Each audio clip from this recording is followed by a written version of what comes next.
Hey, good morning, all. Tuesday, December 7th, the Vote Common Good podcast, political edition. And Doug Pagitt is back. He's back. Hey, everybody. Should introduce myself. My name is Doug Pagitt. I work with Vote Common Good, and I'm occasionally on this podcast when I'm not busy doing other things.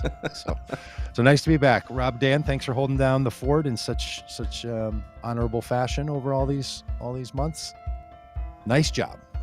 We tried real hard.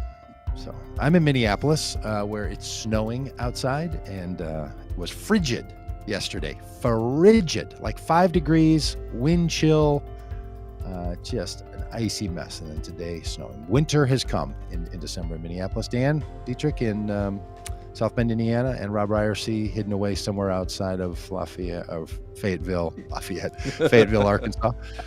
Dan, how you were mentioning it's also brutally cold. Yeah, it's so cold. And I'm in this little studio off the garage, and it's not real well insulated. So I got space heaters going.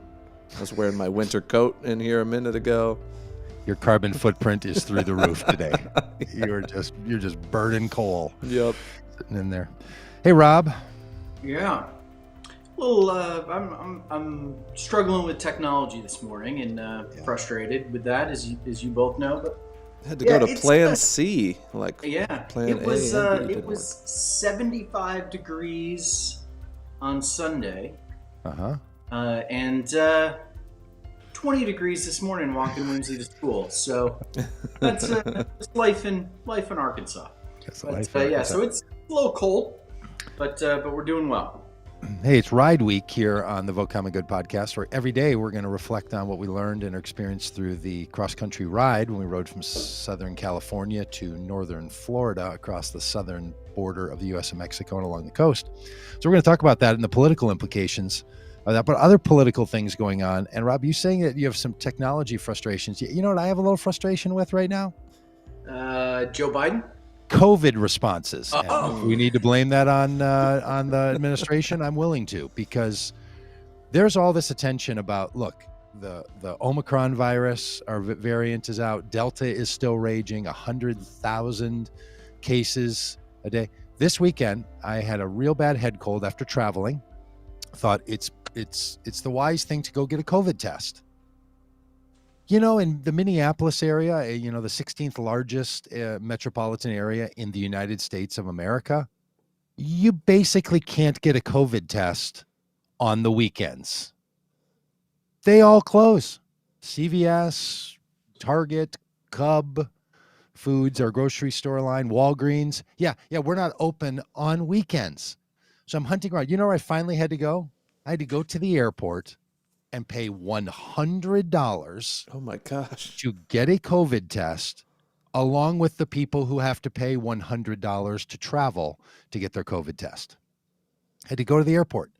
No COVID tests available in the greater Minneapolis, St. Paul area on the weekends. Do you think a pandemic cares what day it is?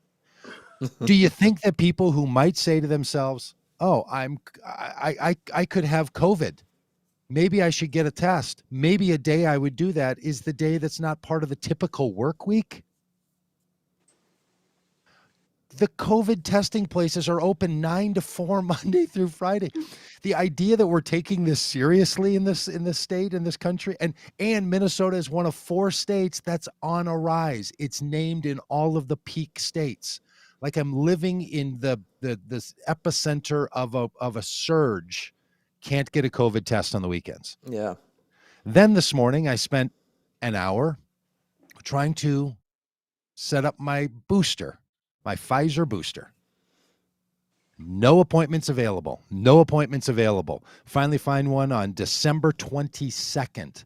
And you click on it, and it says no times available that day. Can't get a booster. So I post this on social media. Now, a few people have texted me and sent me private messages saying, well, I know of one clinic up in North Minneapolis. They seem to always have it. You can just walk in. This is just, I mean, I know that for a lot of people, they're done with COVID, and we all talk about COVID in the past tense. We talk about, like, during the pandemic, this happened as if, or in the middle of the pandemic, meaning we know the beginning and the end, and there was a middle and it's not now. So if COVID and the response of COVID nationally is going to be part of our political conversation next November and the following 2 Novembers, this is not going well. When someone, I don't know about you guys, if you're boosted or if you had an easy time finding it, maybe other listeners in other places, I'd love to hear your comments if you have trouble getting this, because this is just something else. And I am literally someone who has great access to technology. I could drive pretty much anywhere on Saturday in the metropolitan area. My day was free to do it. I mean, I spent time doing nothing else but 3 hours of hunting and driving around, including going to emergency urgent cares to be told, yeah, we don't do tests here. After the person on the phone told me that they do tests there. So it was just madness. And I could actually spend time and energy doing that. And I couldn't come up with one without spending an exorbitant amount of money, because I had other things going on Saturday night and Sunday and Monday that I really wanted to do and would have felt like I can't do them being around certain people if I didn't have a COVID test. So this is a real problem. I'm just saying. Over the counter COVID tests available? All sold out everywhere. Yeah. And in fact, the guy at CVS goes, oh man, I haven't had these things. I haven't had them in weeks. I'm hoping to get some in next Wednesday, but everyone is sold out. And then my neighbor across the street, I was lamenting about this, and he goes, I got 6 of them, man. I should have just said something. He's a COVID test. He's hoarding them. He's hoarding them. He's got 6 of them. But yeah, it's like almost 2 years into this pandemic. Everyone should be able to get a test anytime they need one. It's crazy to me that we can't. How like the other day, a thing? Yeah, my kids were exposed and had to stay home until they got a negative test result. We couldn't get a rapid test. They were all sold out everywhere. We had to wait for an appointment. And so we had to wait a couple days for the appointment. And then you have to wait 4 days till they finally they missed a week of school just before we could be told, oh, they don't have COVID. You're fine. I mean, this feels like a year and a half ago when it was just scarcity and incompetence and a system that can't respond to this. I truly do not understand why they can't make enough tests, why testing centers aren't open on the weekends. I'm not talking about in the middle of the night. 2 p.m. on Saturday in the Minneapolis area, no tests available short of the airport. And then when I went to the airport, they have free tests at the airport, the PCI test or PC something, the one that takes 4 days to get back. The line was 300 people long. Like it was like a rock concert. Like it went in the parking garage. Like it was stretched as far as you could see. That was just to get up and check in and try to get a free test. And then you wouldn't get it back for 3 to 4 days. So it wouldn't have done me any good for the things that I needed it for over the weekend, so that I could make sure that people were safe while my nose is running like crazy. And turns out I was negative. Yep. Thank you for asking. I was negative. Well, I mean, if you pause for a breath, Doug, we probably would. Oh, I'm not pausing for a breath. I am on this. It's been a couple of months since you've been on the podcast. He has not been able to rant for a while. He's got a lot stored up. The 3 people trapped in an RV with me listening to me rant like this, they're like, oh, yeah, let this guy get back on the podcast. So anyway, okay, we won't complain about COVID anymore today, unless something reminds me of it. Let's talk about immigration, unless you have anything else on this nonsense of mishandling of the COVID testing and booster response. It's so frustrating because it's so unnecessary. Yeah. And there are, other countries around the world that are doing it well, and there's just no reason why we shouldn't be, other than, if we did, then, Democrats could get some political clout out of it, and Republicans don't want that to happen. It's so ridiculous. Mm-hmm. Well, I mean, I live in a democratically run state politically, and there's no reason why this state is not totally geared up to be responding to this. There's no one standing in our way. This isn't. So I don't know truly what the issue is, because it has now all of the force of the federal and state government to try to be addressing this. And this is the way it felt a year ago and a year and a half ago. Yeah. I can't get a test and I can't get a vaccine in Minneapolis. It's so come on. That is just too much. All right. Well, Rob, let's talk about more pleasant things. Immigration. We did this bike ride around immigration, trying to raise awareness. And for people that wonder why Vote Common Good, a group that's trying to advocate for voters to make the common good their voting criteria and stop electing people like Donald Trump as to public office, why would we care about immigration? And the answer is pretty straightforward, in the sense that immigration is going to be a major voting topic in 2022 and in 2024. And Rob, I'd love for you to mention this article that you sent over that had a headline that I thought was really, really poignant to this point. But the messaging around immigration, the content around immigration, is totally owned by anti-immigrant and restricted immigration narratives coming from the Republican Party, and it's going to create a real chasm for people who want to care about immigration and want immigration to be something that pulls voters from voting for people like Donald Trump to voting for people that would stop people like Donald Trump. And that's why we're trying to advocate for it, because we want to join the very small chorus of people who are talking about immigration in ways that are not build a wall, keep people out, restrict immigration, and be concerned about migrants. That's right. And, one of the things that we found was in 2020, when there were people who were previous Trump supporters who were moving away from Donald Trump. And, there was a lot of anecdotal stories about that, a lot of hope that would happen in mass. It didn't happen nearly in mass as we wanted. But what we found was, one of the most critical issues to people who were in the midst of some kind of political deconstruction, some kind of pulling away from their longtime loyalty to the Republican Party, or at least their loyalty to Donald Trump, was the issue of kids in cages. Yeah. There was something about that was like, whoa. Okay, the wall thing, I didn't take all that seriously. Come on, it's a nice little chant, but no, not taking that seriously. Under asylum seekers, all of that feels real complicated. And, I don't really want border agents knifing water bottles out in the middle of the desert so that, people can't drink them. But that doesn't happen that often. But kids in cages, that was a critical issue that actually moved people in how they voted. And so, this is what we've learned at Vote Common Good is that this is one of those issues that, we talk a lot about abortion, and certainly we're going to continue to as states make crazy laws, and now Roe v. Wade is under assault at the Supreme Court. People talk about taxes and they talk about the economy, and all of those issues are important.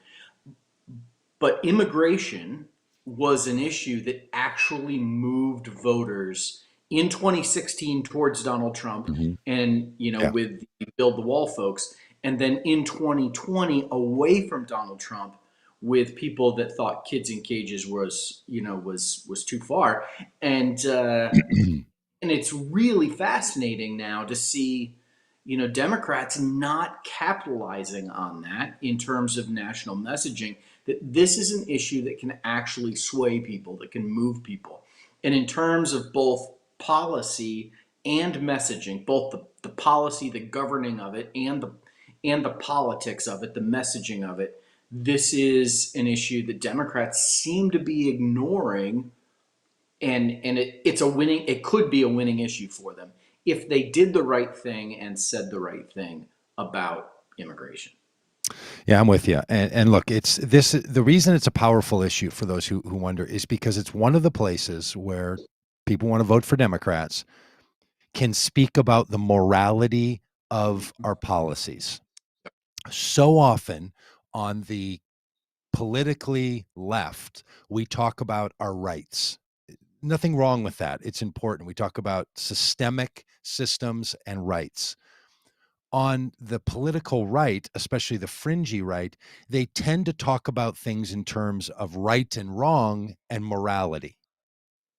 And this is just the general tone of how people are approached and how they're cultured up in their thinking about politics. And it's often referred to as the culture wars, right? So you hear politicians or pundits say, look, politicians on the right are going to be all about the culture wars. And when you look into what they mean by culture wars, they mean issues that people think are about morality. Yep. And then they say, but Democrats or people on the left, they're going to want to talk about policies. They're going to want to talk about what did we actually do. So that's about systemic change and about utilizing the structures of the federal government to protect that which should be protected in the rights. That's a problem, first of all. I mean, we need to connect. If you sort of have a right brain and left brain there, you need that connection between the right and the left brain. And any politician or any political party that could connect both of those will really do well. Yes. But this is where politicians on the left could be talking about the morality of our immigration policies. Mm-hmm. And I don't mean the charity. So often what we end up going to when you're on the left is like, well, these people are hurting, they're struggling, they're in a bad way, we need to help them. The charity approach. Now, look, there's a lot of people who need a lot of charity. There's a lot of people who need a lot of support and help that way. There's nothing wrong with that. But charity doesn't motivate the way morality and rightness motivates. Like, what is the right thing to do? Let's do this because it's the good, right thing. Not just it's the empathic thing, or it's the sympathetic thing, or it's the charitable thing. When people will say like, well, how would you feel if you were trapped in that situation? Well, that's a call to empathy, as opposed to what we're doing to these people is just wrong. We should do the right thing. It's difficult for people on the political left to use that kind of language, where we all know that on the right, they use that language for everything, right? They'll talk about the immorality of taxes. They'll talk about the immorality of government regulations. Like, everything gets framed in the terms of right and wrong and morality. And immigration is one of the issues that we could actually help people see differently, talk about differently, and really claim. Yeah. But Democrats are loath to do it. They're nervous about it because the one thing we heard, Rob, as we traveled all across the country, is people would say that there were two things that were consistent across the board. One is our immigration system is a convoluted, complicated mess. It's really hard to understand. And the border is safe. Living on the borderlands is safe. We don't have a scourge of people. That's not happening. People on both sides of the political aisle say both of those things. Hardcore Trump supporters along the border said to us regularly, would you please tell people in the rest of the country that the borderlands are safe? It's not what they're seeing on the news, having nothing to do with their own political views or even how they feel about the wall. They're just saying it's safe to be here. So a really important point. And we like to caveat, the border is safe unless you're an immigrant. And then it's a very dangerous place because of the risk that we put them in. But the other thing that they all say is it's complicated. Now, Democrats like to be in situations where things are complicated, right? Democrats tend to complicate things when they answer questions. You hear a politician, a Democratic politician, and I like this about Democrats. Someone will say, well, what do you think about this topic? And they'll say, it's actually quite complicated. It's quite complex. Let me tell you about the complexity of it and why I've come down the way I am. You ask a person on the right about the same topic, and they'll just give you a definitive answer about what they think about it, right? And they'll act like it's as simple as 6 words, So I like it that it's complicated. But when Democratic politicians get into this complicated thing of immigration, they kind of throw their hands up and say, I just don't know what we could do. Yeah. And I think too, Doug, that, that point about how complicated it is, it doesn't just have political implications. It's got personal implications that the complication has helped fuel the problems we have at the border, because in the same way that water finds the path of least resistance when it flows, people who are migrating find the path of least resistance. And what's the easiest way to navigate this? How do we get there the easiest, safest, simplest way? Mm-hmm. Mm-hmm. And to think that paying a coyote $10,000 or trying to cross a desert is the path of least resistance when compared to the legal, do it the right way kind of approach. That's really shocking and really says something about how complicated the system is when it's more advantageous to risk your life crossing a desert instead of going through the system the way it's set up. Yeah, that is well said. Hey, Dan, might this be a good point for us to play our little video that we put together that captures some of this? Yeah, let's play it. This is 3 lessons we learned from the ride. Produced by those of us on the We the People ride. We've ridden our bikes the entire length of the United States-Mexico border, 1,700 miles from California to the coast of Texas. We're musicians, faith leaders, pastors, activists, regular old people, actors, all kinds of us who are thinking about what do we need to know about life on our U.S.-Mexico border. We've learned a few things. One lesson that we learned is that the U.S.-Mexico border is safe on both sides. Yes, life here on the border, especially this amazing city, the city of Douglas, and the city of Opreta, Sonora, Mexico, a very peaceful place. It's a wonderful community, it's so quiet. It's just like, it's a ghost town, but it's not, because it's very, very active. I know Paso is very safe. It's a very safe place to live. I know the impression that many people have throughout the country is that it's lawless, that there's shootings going on, that there's all kinds of crime. Nothing could be further from the truth. It's a stereotype that everybody in Mexico is crook. Yes. Mexico's not what people make it look like, like whether the government, like you get killed out there if you go there. That's what the first thing people think. Media I've seen has been covering as kind of dangerous. I tell her, okay, you're gonna come down, go to the church, but then we're gonna go to Mexico. Is it safe? Could I go? Would I be in any trouble at all? No, you won't. Not at all. It's really not like that, It's just it's a lot of love out here. People don't see that no more, There's all this slander about. We get a lot of tourists down here from all over the U.S. for the winter time. The one that the Gordon Ramsay show where he comes in and flips everything upside down to save it to make sure. I feel maybe people should experience things to know more about them. Maybe come check it out and see how safe it really is. Now, that's not what you always hear from people in the media and certainly from some politicians. They dredge up a whole lot of fear to make people feel like the border is a war zone. The second lesson that we've learned is it's not entirely safe if you're a migrant. That the policies of the United States government put migrants in such great risk. And even though some people want to say that migrants are the ones we're to be afraid of, the migrants who are coming into our country are vulnerable, and traveling into our country is not safe for so many of the men, women, and children who choose to enter this country. Salí de mi país porque there's not enough food, there's dangers for death, danger for rape, danger for kidnapping for my child, and I could not protect them. And that, not only that, but we didn't have enough food. It didn't matter how long I worked, not enough food. El coyote nos trajo en trailers. Smuggler gets them into a cattle semi-truck.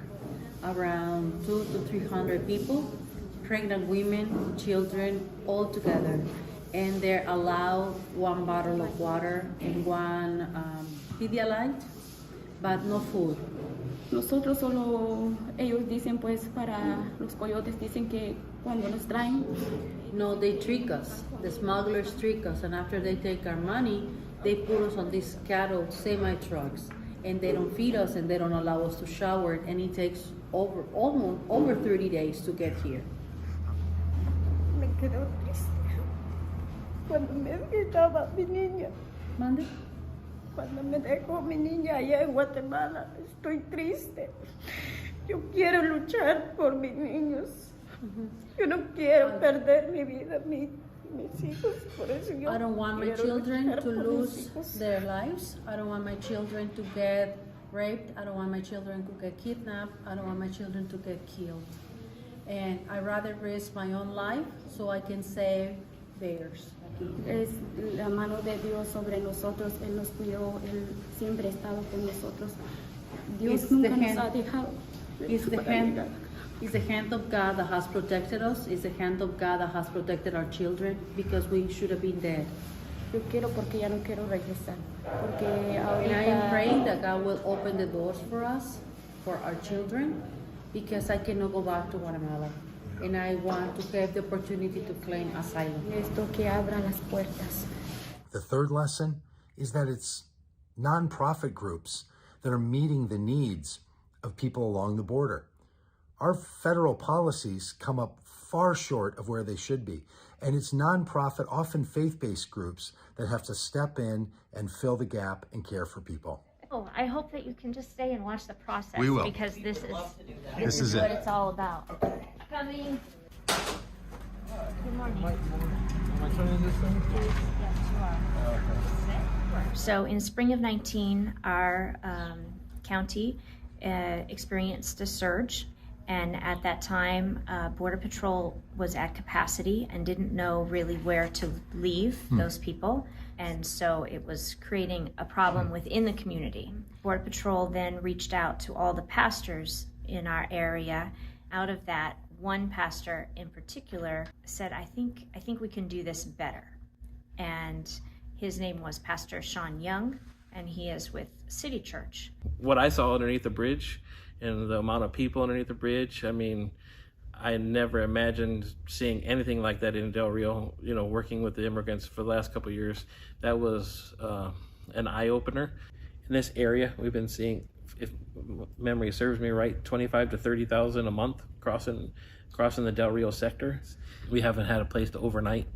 So they'll usually just wait at the airport, or they'll wait at the bus station overnight. You know, if it's a vulnerable mom with a baby, and you know, we'll obviously try to get her kind of placed if possible. Again, we're just so small, and we just don't have the manpower ourselves, and we would definitely need buy-in from other entities and government entities to make that work.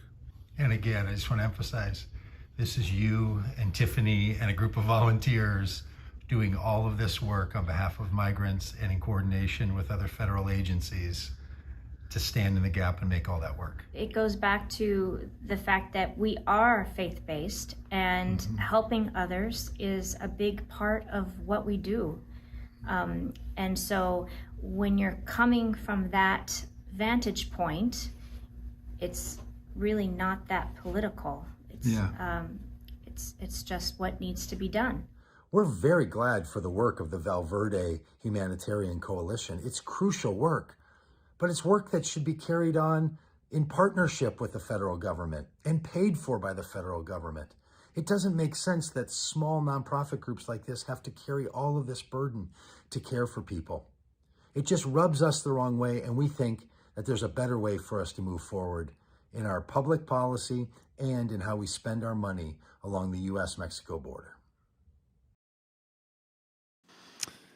Really a great piece, Dan. Nice job on that work. Thank you. If you're only listening to the podcast, you should head over to the Vote Common Good page and watch the video of that, because it really captures it. You see the faces and the people in the context. And we'll talk more about what faith groups are doing tomorrow. But this larger political question, Rob, you know, this is the situation that we're in, right? Yeah, it's complicated, it's complex. There's a lot of moving parts, and that causes politicians to get really nervous, especially because when you talk about people that are not yet in the United States, so migrants that are looking to come into the United States as asylum seekers or on a visa to be in the country to work or to visit, they're not the constituency yet of anyone in the United States. And one of the real questions is, who's going to advocate on behalf of those that don't have representation yet in the U.S. government?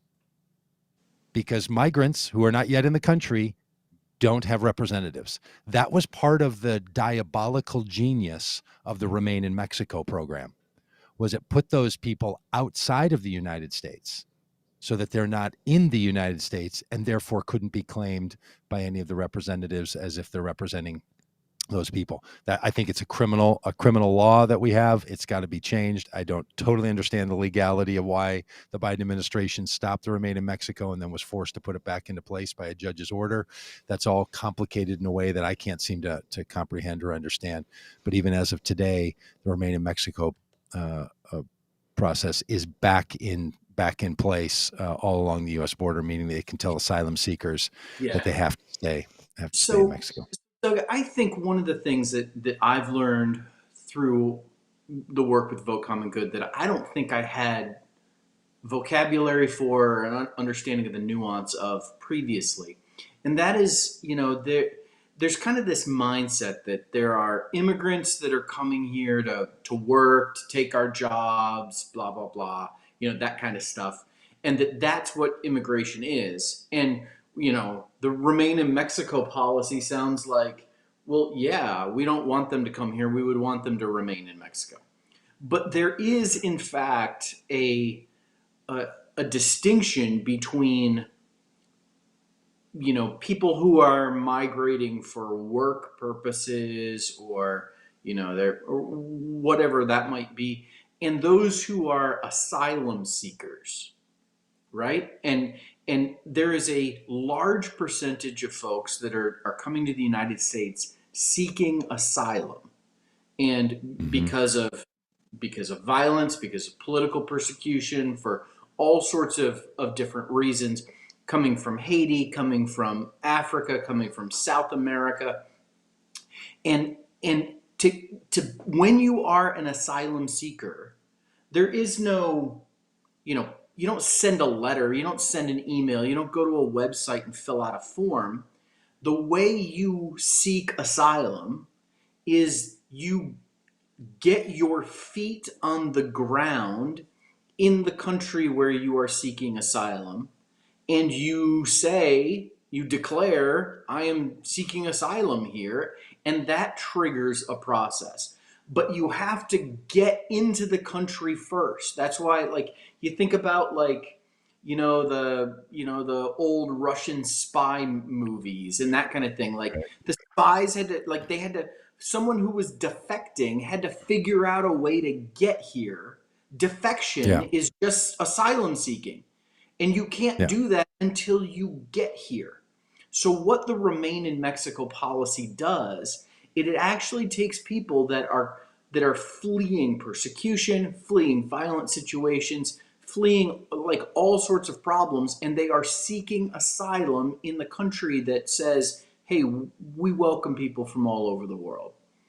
And to the process legally to get asylum is they've got to get their feet on the ground in the U.S. And the Remain in Mexico policy blunts that from happening, blocks that from happening, keeps them from actually being able to do what they came here to do, which is to seek asylum. That's right. And that's what it was designed to do. That's why the Trump administration put it into place. It violates international law. There's international laws about asylum seekers that are upheld by all countries that follow international laws. The United States now is not following international law. Again, the Biden administration reversed this policy. A judge has made them put it back into place because apparently some technicalities about how it was reversed were not correct. And one of the frustrations of advocates around immigration is that the Biden administration is not doing enough in a timely enough fashion to remedy this situation. They're basically saying, well, what do you need to do to reverse the Remain in Mexico process, and do that thing? Do whatever it is that you have to do. Yeah, let's get that thing done, and it's not getting done, and that's extremely frustrating. And to your point, it is not just political; it has great implications. We were in asylum camps in Mexico. We were in a tent city in Reynosa where you met those two women. If you heard those voices or saw those faces on the video that were telling us their story, they're living in a tent city in Reynosa, Mexico, across the border from McAllen, Texas. And they're alone, just them and their children now with, 5,000 people living in a little tent encampment. And they shouldn't be there. Look, if the United States wants to tell these people, you do not qualify for asylum, then tell them that. Adjudicate their case and give them an answer. And if we think it's going to take too long to adjudicate all these cases, then what we ought to do is increase the supply of asylum judges. Yes. If this is a supply and demand issue, as so many people like to think about all of our issues, and the demand is so high for asylum cases to be adjudicated, then we should increase the supply of people who are adjudicating these cases. Yes. Using instead it's going the other way. One of the things Yes. the Trump administration did is they reduced the number of asylum judges. That's caused a huge backlog. And one of the things that Biden administration has not yet done is to increase the number of asylum judges and to streamline an entirely different process to deal with this. And I'll just say, here's the other thing that's happening. There's a lot of people who want to come into the United States. We all know that. Now, we can handle a whole lot more people than we take in. Our current visa limits are the lowest in 150 years. They need to be increased dramatically. And I'm talking about 1 million people or more a year need to be allowed in. Right now, it's a teeny number of people that come in under all classifications. There's 64 different visa classifications. Then there's asylum, then there's refugee statuses. There's all these various statuses that are very complicated and very expensive for someone to figure out. So it's convoluted. But the whole overall number of people that we allow into the United States to work or to seek asylum or to visit or to move here is far too small. It needs to increase by millions. I know that sounds crazy, and people say, like, we can't take millions of people. Just do the math for a minute. We have 350 million people in the United States. If we were to take in 1 million immigrants, that's 1/350th of our U.S. population. That's not going to be a problem. In fact, in light of a declining birth rate, it would keep us even as a population if we were to increase the number of migrants. So maybe it's about who these people are and what they look like and where they're from, and not simply about the number of people. So we need to look at that very deep question. But what's happening is all of these people, whether you're an asylum seeker, somebody looking for a job, someone looking for permanent residency, someone coming to live with a family, they're all coming through the same pipeline. They're all walking up to the same borders. We don't even have this thing sorted in a way that would make sense for people. It's like we have one of those catch-all drawers in the kitchen where you just put all the stuff that doesn't have another place, and you go in there looking for a key to your garage because, say, last night you wanted to add a new garage controller to open your garage door, and instead you mistakenly cleared out all the garage door openers and then shut the garage door with the button on the inside and realized that the side door to the garage is locked. And then you said to yourself, I don't have a key to the side garage door. Let's just imagine that happened to someone. Okay. Yeah. Let's say that who could that happen? Perhaps that was a situation that could befall otherwise, a fairly functional human being. And you start digging through that catch-all drawer to try to find that one key that might open that side garage door. It's so frustrating when you look at just this, like there's tape and there's scissors and what is that thing? And I don't even know, why is there a magnifying glass in here? We haven't used a magnifying glass. What are we, Sherlock Holmes? Like all this stuff is going on in there, right? It's all messed up. What we've done with our immigration process is put all of these people into one place. And then people say, well, they're smugglers. They're smuggling in drugs or weapons or criminals in. Well, if we had more visas being given legally, if we adjudicated asylum seekers more quickly, we would be able to clear out the system, have people who have legal documentation and legal reasons to be here to happen easily and quickly and verifiably. Then you could deal with the people who are trying to get in without good reason and without any of those credentials. So the answer to our immigration policy is more resources into the process, more money spent on the process and less money spent on the security. because we only need the security because we're not spending money on the process. So every politician, I hope, that talks about this will say the answer to this is more investment in the legal process so that we don't have to put all the burden on security. Because the one thing we know about security is it doesn't work well enough. What would work is to have a cleaner process that people could be a part of. And I don't hear anyone talking about this nearly enough. Like, I don't know who the national representative is, the national person, whether that's an elected representative or a person of influence, who's out talking about the border process itself, because that's where so much of this rests. There's a lot of complex immigration questions, like what do we do with DACA recipients, people who came here as young children? What do we do with people that are on a temporary permanent status and we need to increase them? But those are all dealing with people already in the country. The additional question, in some ways the larger, more complex question, is what about the people who are not yet in the country? Increase the number of visas that are given, put much more money into processing it, and create a way to streamline the different kinds of migration and the different kinds of immigration so that we know who's coming in and how they're coming in, and more people can come in more easily. That would be the solution to it all. Our policy and process has created the bottleneck, and that bottleneck has produced inhumane and insecure situations. And if we eliminate the bottleneck through different policies and processes, and not even different, but I mean just more robust, it would make all the difference. Doug, it's one of those things that, like, I mean, this sounds so cliche, or kind of, I don't know, but like generosity, like yeah, like that's not a bad thing. Like if we are more generous, that tends to make things better. And a more generous border policy makes everything better for everybody. So I was in Mexico after we did our ride. I went to Mexico for vacation, down to Cancun. There's a presumption as a U.S. citizen that you can go into Mexico. Yeah. They have a border, but the presumption is that you can cross the border. We have a border with Mexico, and the presumption is that a Mexican doesn't get to come to the United States.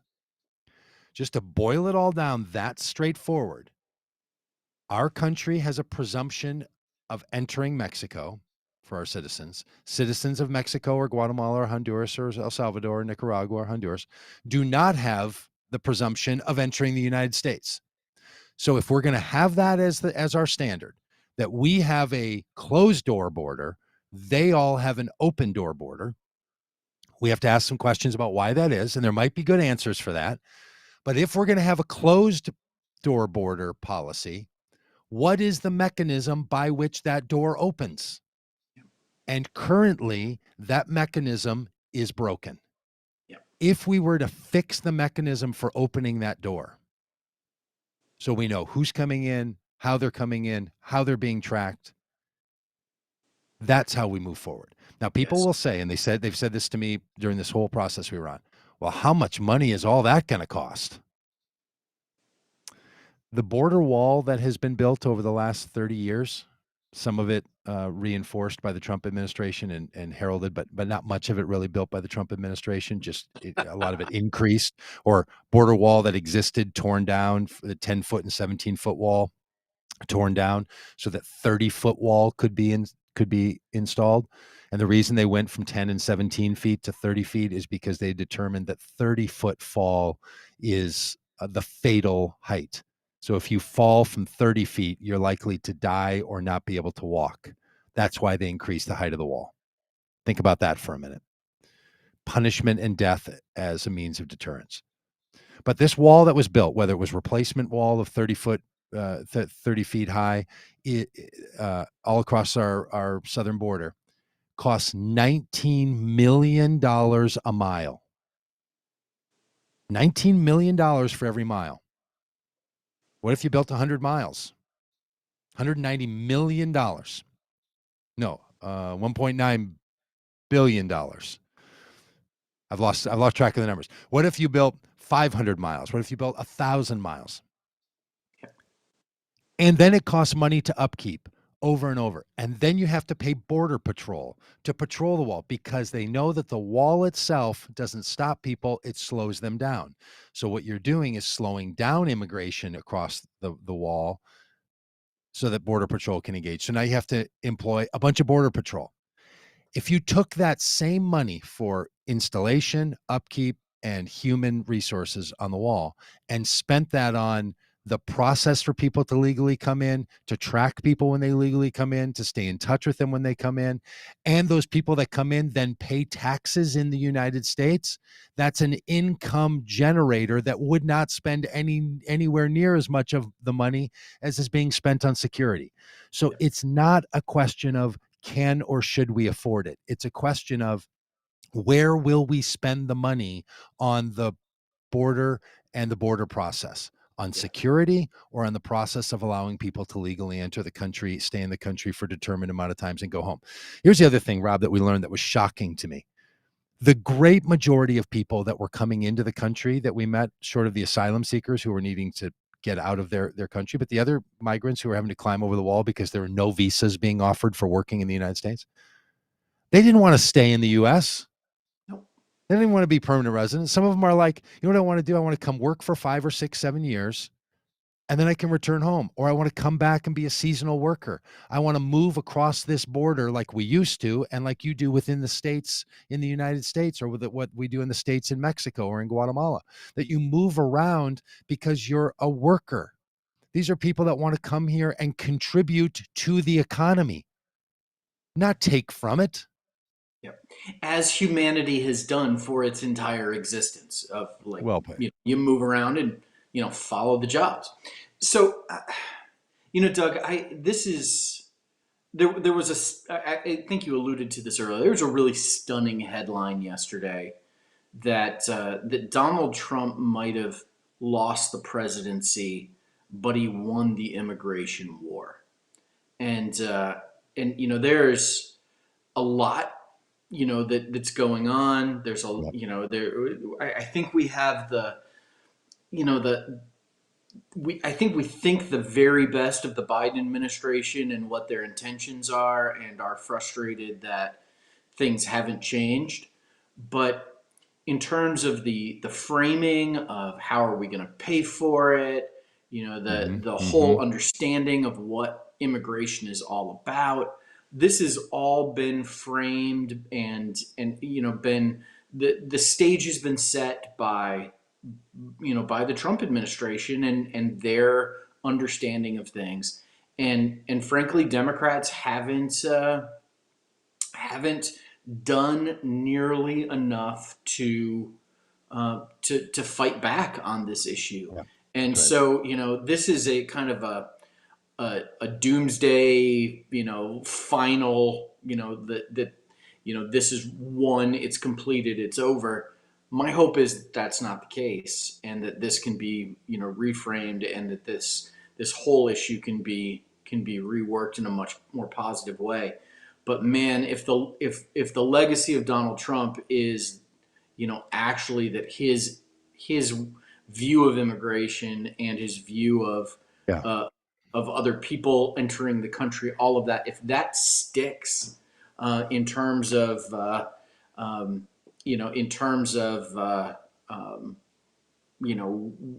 the lasting view of immigration is in our society, that's a sad thing. That's a sad thing. Well, there's a lot of political implications. We're going to be working on these. We're going to be sharing the story across the country in 2022 and 2023 and 2024, because we know that there's a lot of people who care about this issue, and people who might otherwise vote for Republicans, but they're just not comfortable with where they are in immigration. If we can help them see that this is a top line issue, not a secondary or tertiary issue, that can be a significant reason help people who want to make the kind of changes in their behavior of voting that we're hoping that they're going to make. So I hope you all support us in that work and join us in that work as we do it in the places where we're going to be doing it. And politics has a local element all the time, even when it's policies and processes and actions that are on our southern border, which I will just say this, it can feel like it's a long way away. And I live in a border state, but on the northern border in Minnesota. So the southern border feels like a really different place than here and feels very distant and alien in some ways. And I've had the privilege of going there and being there and experiencing it. That changes a lot. If there's the kind of thing that you want to experience, we're going to be taking the opportunity to bring people down to that border so they can see it and experience it and meet the people and know what's going on themselves. So that's also something that we're going to be doing, because we know that issues of immigration and the border can seem like it's just so far from your daily life and not something we should be thinking about. But it's just morally wrong to treat people the way that we do by our policies. And this is a policy that we can change and should change. Yep. Anything else, Rob? No, I'm so happy that you did that bike ride and that the Ryerse clan got to participate in it as well. And Sure this is did. so important. We've got to keep pushing this issue, not just because of the political implications, because it's a winning one for Democrats, but because of, as you've mentioned, the morality of it. These are human beings who need to be treated with, respect and dignity. Right. There's this old saying that budgets are moral documents. That's true. And policies are moral documents too. And this one's on the wrong side of goodness and rightness. And we should change that. All right, Dan, anything else from you? Nope. Great show. All right, we're going to talk about faith communities and how they engage in it. Some of the people you saw in that video or heard their voices. We're going to be talking about that kind of thing, because as it turns out, there are people doing the right best they can in a very difficult and bad situation, and we're going to talk a bit about those tomorrow. So we'll see you and talk with you tomorrow.